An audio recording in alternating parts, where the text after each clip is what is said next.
I walked into today's Appropriations Subcommittee hearing expecting another routine budget defense, but what unfolded between Senator John Kennedy and Treasury Secretary Janet Yellen was anything but routine. This was one of the most intense, blunt, and revealing budget confrontations in Washington.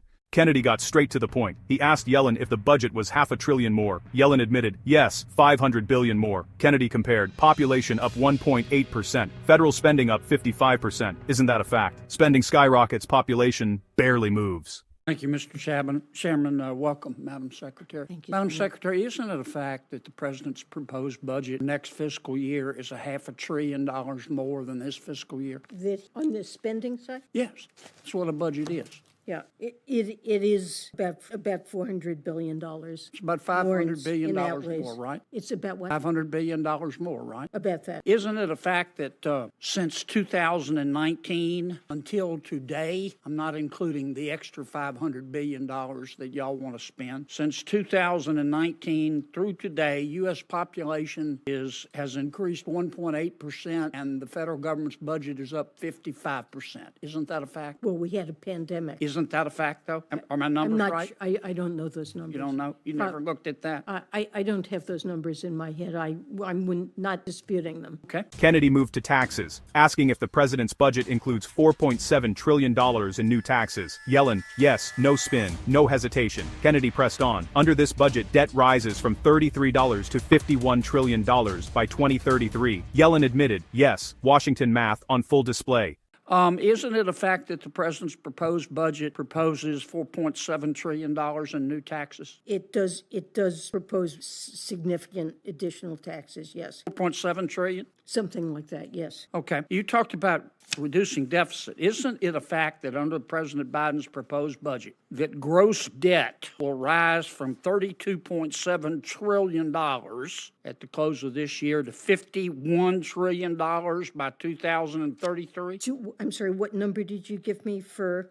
The president's proposed budget will increase gross debt from $33 trillion at the close of this year to $51 trillion in 2033. Isn't that correct? Debt held by the public, which is... No, ma'am, that's gross debt. Isn't that a fact? That's probably a fact. So you haven't reduced the deficit, have you? The deficit, the debt and deficits are reduced by the president's budget. How can you go from $33 trillion to $51 trillion and call that a reduction in the deficit? Because that's a calculation for which you need a baseline, and then you compare the budget and the deficits and debt in the budget with a baseline in which there are none of the changes, either in revenues or in spending. Here's my baseline. Here's my baseline. At the end of this year, we project, people a lot smarter than me, probably not than you, but smarter than me, say that the gross debt's $33 trillion. They say if the president's budget is implemented by 2033, it'll be $51 trillion.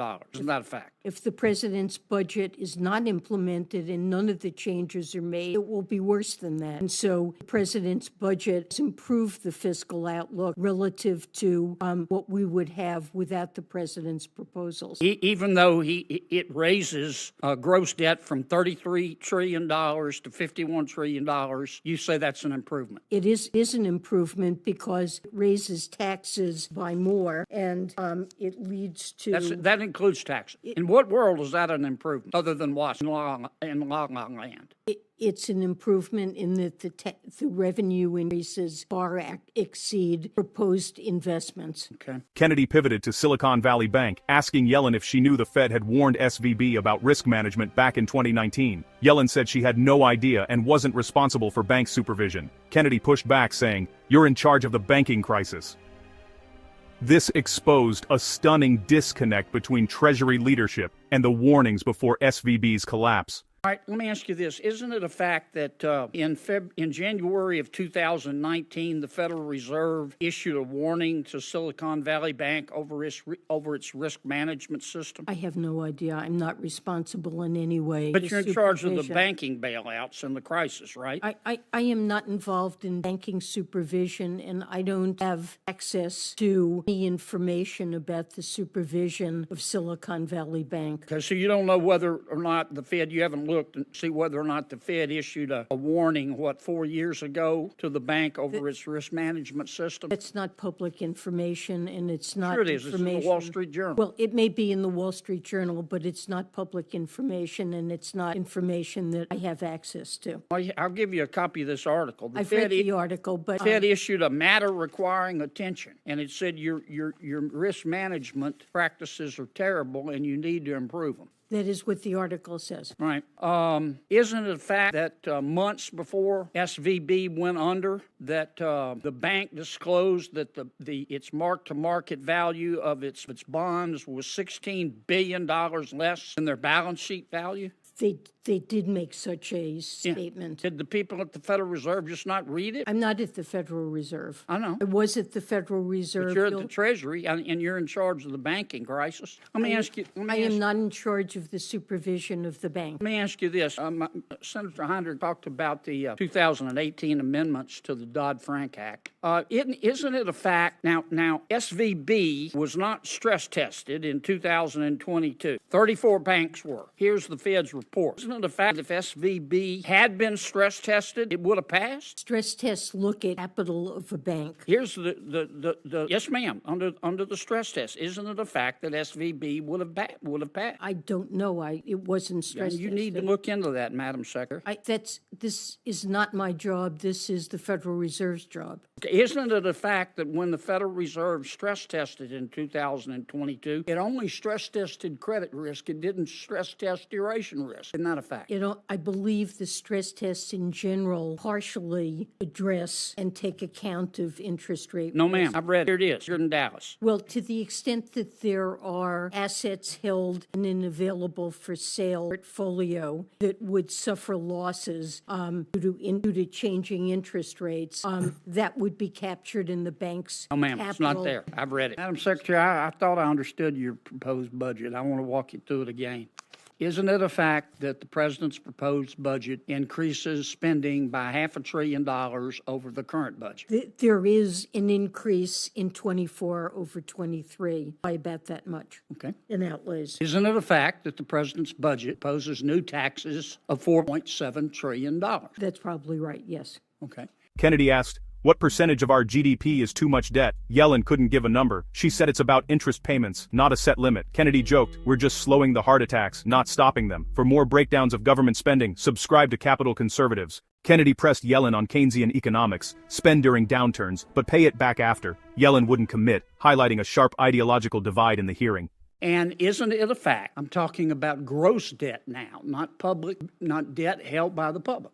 Isn't it a fact that under the president's proposed budget, gross debt would go from $32.7 trillion at the close of this year to $50.7 trillion by 2033? Debt subject to statutory limitation, yes, would go, as you said. So the president's budget would increase our debt by $18 trillion. Which is $3 trillion less Right. than it would increase without the proposals in the president's budget. So what the president's saying is, these are my words, not his. Because of his budget, we're going to have 3 heart attacks and a stroke instead of 4 heart attacks and a stroke. Well, I would not agree that we're going to have 3 heart attacks and a stroke because we have a very large economy. And while the numbers that you cite are very big numbers, the size of our economy is also extremely large. And I think a better metric for assessing what the impact of the budget is on our economy and whether or not it's manageable is real net interest on the real net interest payments that we have to make relative to the size of our economy. And those real net interest payments run throughout the 10 years of the budget at around or under 1% of GDP, which is historically normal. So debt is increasing, the size of the economy is increasing, interest rates are moving back toward more normal levels after a period of many years in which they were exceptionally extremely low. And yet, overall, what you see in this budget is real net interest on the debt stabilizing at about 1% of GDP, which is a manageable, historically normal number. So $51 trillion of debt up from $33 trillion doesn't bother you? I think the path that is set out in the president's budget is fiscally sustainable. Okay. How much debt is too much? Tell me that. Well, I just gave you a metric that I think is best for assessing fiscal sustainability. Okay. Let me ask it in simpler terms. I didn't follow you there. What percentage of our GDP? What debt as a percentage of our GDP is too much? So it depends on what interest rates are. And real interest rates have been extremely low. This budget and previous budgets have projected that they would move up toward more normal levels over time, but certainly not the levels that we saw several decades ago. And could you just answer my question, Madam Secretary? What percentage of our debt of our GDP is too much? Well, this budget has debt held by the public moving up to around 109% of GDP. And that's not too much, in your opinion? Historically, it's a high level, but on the other hand, real interest rates have moved down substantially in recent decades. And so higher levels of debt to GDP are sustainable with lower real interest rates. And on balance, as I said, the interest burden of the debt is at a level that is quite reasonable in historic terms. Madam Secretary, you're a Keynesian. Well, I don't quite know what you mean by that, but I've certainly studied. Do you believe it's acceptable? Indeed, it's admirable for government when you're in a slow period, a recession, or bordering a recession, to stimulate the economy by borrowing money and spending. It certainly can be. I certainly. That's what I mean. That's what I mean by Keynesian. Do you support that? Well, there are different tools that can be used to stimulate an economy that's in a downturn, and monetary policy is an alternative tool. And but let me go back to my question. Keynes said that when you're in a recession, you can borrow money and spend it, government can, to stimulate the economy and get you out of the recession. Well, I'm not going to make a blanket statement that I agree with that. Well, let me ask you if you agree with this. A lot of people who say they're Keynesians, and based on what I've read of your writings, you are a Keynesian. But they forget the second part of what Keynes said. He said after you get out of the recession, you pay the money back. Did he not? I don't recall that he said that. He said it. I'll show you that one, too. Well, you show me that to me. I promised the chairman I wouldn't go over, and I want to yield back 2 seconds.